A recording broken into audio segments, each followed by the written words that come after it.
and welcome to the channel SouthWood Designs. I'm David, and today you've probably already figured out what we're going to do. We're going to fit this bucket as a dust collection system to this Ryobi shop vac. Let's crack on. Now I've got a chunk of different fittings here because I really wasn't quite sure how we were going to set this up when I was looking at what was available in terms of fitments, tubes, pipes, adapters and so on. But I think what I've got here is more than what I need, and I'll be able to return what I don't need from the local hardware store, Bunnings in Australia, Home Depot if you're in the States, etc. And so the idea is to look at the fitments that we got in terms of the size for the hose here, for the actual pieces of the original vacuum cleaner. I've got some additional 50mm or 2-inch hose here. I've got some reducers here going from 50mm to 40mm. I've got some extenders, 50 to 50, another reducer, and then a 40 to 40, and a few other little hooks, nooks and crannies to be able to get round corners, which is fairly important in this Cyclone vacuum. And then, oh, there's another one there, there's another 40 to 40, and then this tube here, that's a 40mm tube. Now, in the original vacuum, and I took the dust bag out recently because it was starting to get a bit ripped, but in the original vacuum, you'll be able to see that the inlet that the hose goes into just here has got an angled fitment that makes sure that the dust goes in and circulates in a spiral cyclonic type action so that it aims downwards. And that's already set up in the original vacuum, and that's what I aim to do with this bucket here, is follow a similar process using these fitments here to be able to go into the bucket. So I'll go into the side of the bucket with this angle here, and then on this piece, on the inside of the bucket here, I'll aim at an angle downwards so that we'll create a spiral cyclonic effect. So in doing my research, as I often do, and looking at what's going to be the best option for my situation, I looked at the Dust Deputy, which is generally coming in from the States. You're lucky if you're from the States, you can buy these quite reasonably, well under $100. Buying them through Amazon Australia, which is what I do need to do, otherwise shipping tends to bloat the price anyway if I buy it from Amazon US. But buying it through the Amazon Australia site, it's well over $100 for the Cyclone, and that's just for the cyclonic plastic piece that you then need to have all the additional fitments and so on to go with it. And I figured that if I've got a tightly fitted lid like this is on this particular bucket, it's a 20-litre bucket, if I've got a tightly fitting lid, then I should be able to replicate what I need to do in terms of that Cyclone, but for a fraction of the cost, which of course is always good in this day and age. So first step is I'm going to fit this over here, which is pretty tight, but that's okay, it does the job, it'll fit. And there's a little lug that's here that's part of the fitment for this original hose here, but that's okay. I'm just going to push right up to it, and then I'm going to take this seal, this bracket, which will seal it. Make sure that's on as close as it can to that lug, and it's on all the way around, and then just screw it up, tight as it'll go.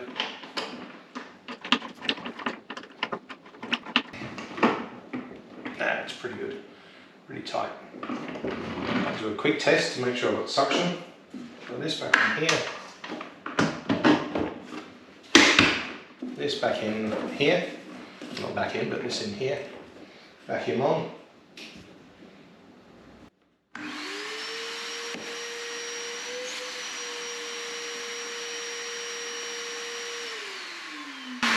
Yep, that works. Just lost my pencil. Never mind, we'll retrieve that. There goes the first outtake of, I'm sure, many. There it is. Okay, step one, that's on there. That's nice and tight. Now, this hose here is going to fit in here. Move these up a bit so we don't lose them. So this hose here is going to fit in here. Maybe I should have done this first before it was attached. I might do that. I'll just make sure this is loose. Just the old screwdriver.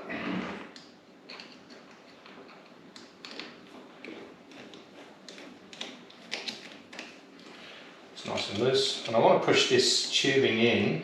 It's going to be a pretty good seal, but I want to push it in as much as possible. Is that going to screw up that way?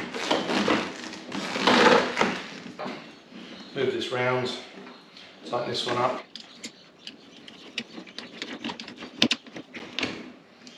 Tight as it can go for this. A little bit of flexibility in the hose. Now, I'll test, let's put this back on.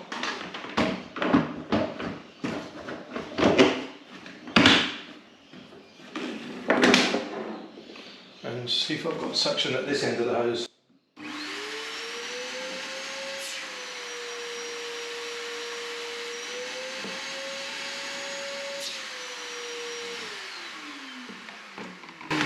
Yep, that's a pretty good fit. Okay, now I'm not going to cut this yet, but what I need is enough for it to come in and around and sit over and on top of the bucket. Now I'm going to have to sit these. I'm going to sit these next to each other, and eventually I'll build a little soundproof cabinet around with some air circulation. The soundproof cabinet around this, because this is quite noisy. I measured the decibels. I can't remember what it is, but it's 80 plus. And that's reasonably noisy, so this will sit under the bench more permanently, and I'll be able to get it a fair bit quieter with some proper baffling and so on. Okay, let's crack on. Now I need to cut a hole in this. This is a 38mm piece, kind of sits just on the inside of that. It's going to be pretty tight. But I might need to just file it a little bit bigger. I don't want to make it too big though, because I want to make sure it's a tight seal. What I'll be able to do is fit this in. Is that going to go through there? Yeah, that might work actually. But either way, what I'll do, that might be a little bit loose in there, but I can fit this fitment in here. This will fit in here. Bucket then goes on, and I've got another one of these that I'll fit up there so that it becomes a nice tight seal around here, and this goes on the end of this hose. So I think that's what I'll do there. It's probably overkill in terms of the fitments and the brackets and extensions and so on, but you don't want to lose any suction along the way. You want to make sure that you're maximizing that as much as possible. So I'm going to use this hole saw, 38mm. My next size up is about 54mm, which is too big. So I'll use this, and if I need to, I'll just file it slightly until I can fit this pipe here. Is the one that's got to go through there. Just going to do it as accurately as possible, and then if I need to, as I said, expand it with a little bit of a file.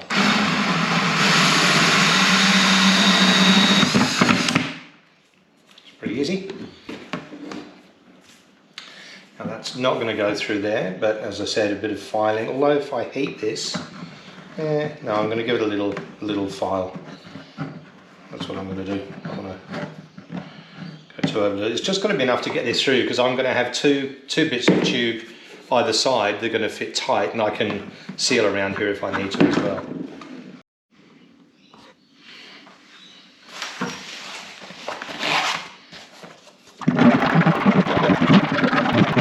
Okay.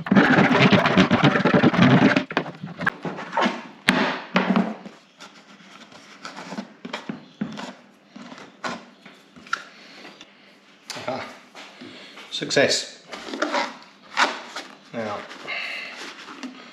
what I'm going to need to do is measure how much of this I need with these pipes on top and tail. So obviously it's going to be up to the centre point there on that side, and the same on the other side. Beautiful. Okay, let's crack on.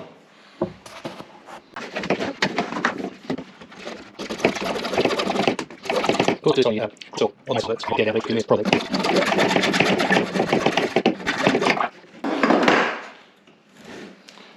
Beautiful. So let's put this back through this way, through here. Let's do this actually.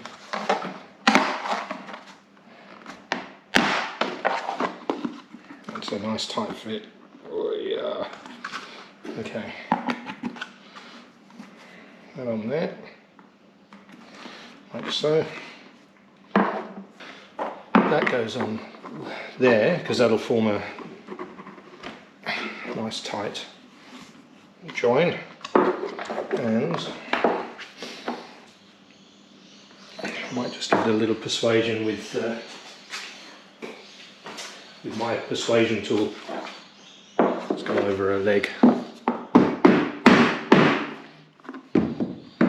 Beautiful. That is a pretty nice tight fit on there, and this lid when it goes on there is going to be nice and tight. Next I need to cut a hole in the side of the bucket, hole in the side of this bucket, which I'll do away from the handles, just around here. So I can put this tube through, so it'll be the same process, hole saw through, widen it slightly with the file, and then this pipe can sit in through the hole with this on one side, this on the other. Beautiful. There's the centre there. Okay, so I'll drill that hole.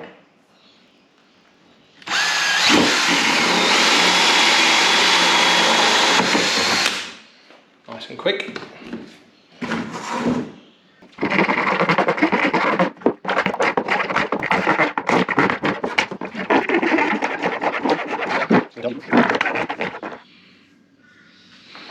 Okay, so holes cut, tubes in, one piece is on the inside. I'm just debating whether to have this angle on the inside or this one on the inside. But if this one goes in on the inside, it kind of blows it round. Yeah, I think I might do that. I might put the other one on the inside, because this one kind of blows it into the wall of the, I'll show you, let's turn this up here. What I want to do is have this in and aiming downwards, and it's going to blow around there, and it's blowing into a fairly wide area, aiming down. That makes sense. So it's in as tight as they go. They're pretty tight, so I don't know that I need any glue, seal or whatever. But let's just turn this around a smidge.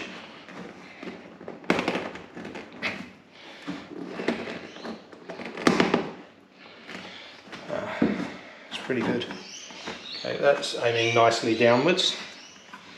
Don't know if you can see that there. My screen preview has come off, but that's aiming nicely downwards. That's going to create a nice spiral effect down. This creates a pressure build-up because this lid is pretty tight, let me tell you. Struggle to get it, a demo version in the store to get it off, so that's a nice tight seal. Be a bugger to empty it, but anyway, that's good. And I want to make sure there's as little gap as possible, and then this is going to go to the normal vacuum hose. So now this is going to fit on here. And as before, I've loosened it up, and that's going to be a nice tight fit. With a bit of persuasion, probably don't need to heat it, but there we go.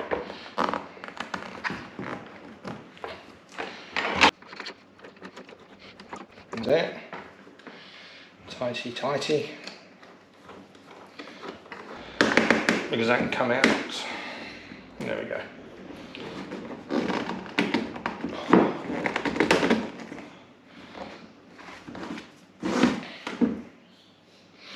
Nice, okay. And this bit here from the original vacuum, let's take this sticker off.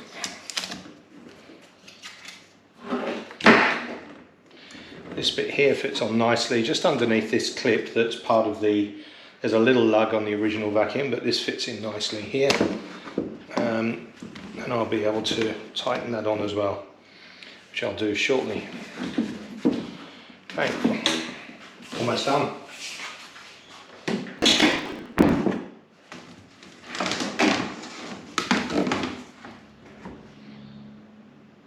I suppose I can use all of this hose. It doesn't really matter, it just gives me a bit of flexibility if I need to, rather than chop it off. Yeah, I'll do that. Let's just getting this bit sorted. Almost ready to test it. Interesting to see how it goes. It's a fairly strong bucket. There's been a few issues where people have bought buckets that are quite flimsy, and because of the suction and the pressure, the bucket collapses or the lid breaks, and then you've got to go and reinforce the lid to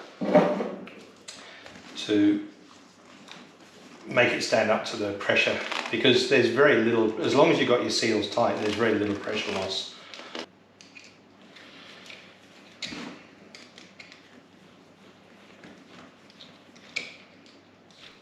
Nice and tight. That ain't coming out. And then this, make sure that's loose, this is going to go over here, which we know will fit.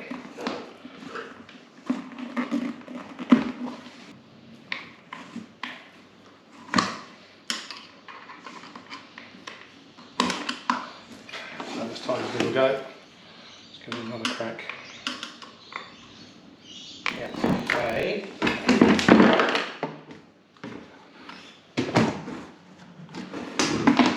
Point this down a little bit more.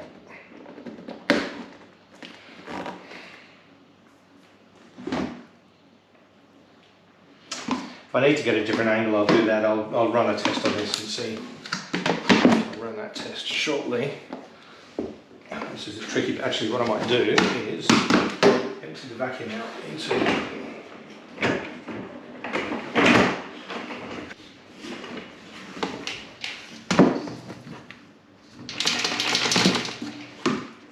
so this is pretty empty, which is good. This is a ton of dust. I'm just going to, you know what, I'm going to stick this on my table. That's how confident I am. Now I've got to get this lid on. That'll be a squeeze.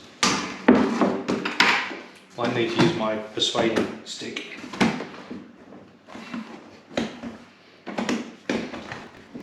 Let's do that.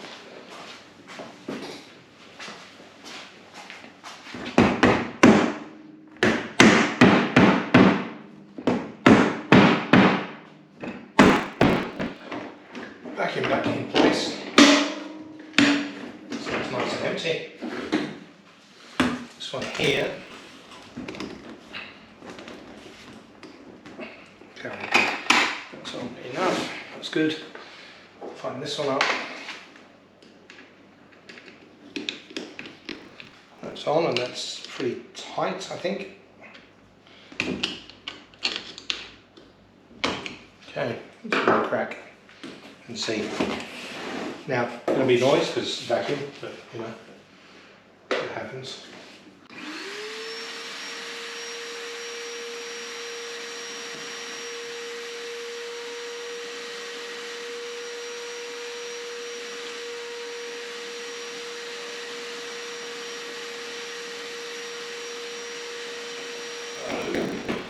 Let's see what's inside the vacuum.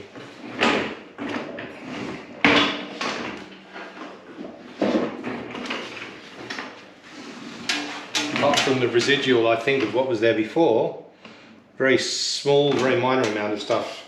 Everything else is in the bucket, which you have to take my word for it, although I can probably shine some light behind it, but you have to take my word for it because, oh, you can actually just see it through. I'm happy with that. That is a good outcome. I'm just going to put this back together. Just shows what the level of suction is. It's pretty powerful. You're really certainly not compromising any suction from having this extended hose and fitments and so on. At some stage I might go through and seal. I don't really need to at the moment, but I'll need to find a way of making sure that this stays fixed so that we don't lose the angle on the inside, so that we don't lose the cyclone effect. But all in all, pretty reasonable. What did it cost? Let's have a quick tot up. Okay, so just checking on the receipt what it cost, and there's a fair bit of this left over. I'll take these back because these are surplus, but using the pieces that I used, it came to give or take about $55, and obviously a whole lot less than the the Cyclone vacuum that, or the Cyclone fitment that you normally just get on its own for over $100 in Australia. And then you've still got to buy the fitments as well. So give or take $50, $55 plus this hose here. I had that before. But that was something like another $15, $20. So $55, $60, $70, probably about $70 all up. You've got yourself something that's going to prolong the life of your vacuum. This is a lot easier, albeit tight lid, but this is a lot easier to take out and empty. There's a fair bit of use needed before it's going to get anywhere near full.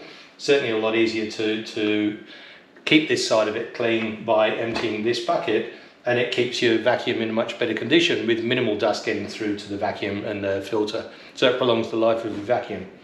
So I hope you enjoyed that. That's a pretty short video on how to convert your shop vac into something a bit more productive. Pretty good outcome, I think, and quite quick to do. Took less than an hour all up, just discounting the off-screen stuff that I was just checking and double checking.